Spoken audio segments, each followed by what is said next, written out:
কষ্ট করে পরীক্ষার জন্য প্রিপারেশন নিলেন আপনি কয়েক মাস, কিন্তু ফলাফল যখন ভালো হয় তখন একটা আনন্দ আছে না নাই?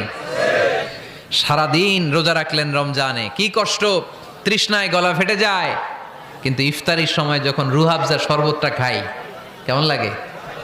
একটা আনন্দ আছে না নাই? এজন্য আল্লাহ বললেন فإن مع العسر يسرا إن مع العسر يسرا।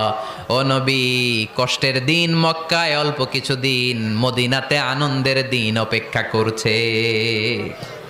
আমাদের জীবনে যদি দুঃখ কষ্ট আসে আমরা ধৈর্য ধরবো, তাওয়াক্কুল করবো একজনের উপর, তিনি কে? কারণ আমরা বিশ্বাস করি কষ্টের দিন এটা চিরকালের জন্য নয়, সামনে আনন্দের দিন আমাদের জন্য সেট করে রেখেছে কে? তাহলে আমরা সূরাতুল ইনশিরাহ থেকে 3টা নেয়ামতের বর্ণনা শুনলাম, বিশ্বনবীকে কি সান্ত্বনা দেয়া হলো সেটা শুনলাম। এবার 2টা গাইডলাইন শুনে তাফসীর আমরা শেষ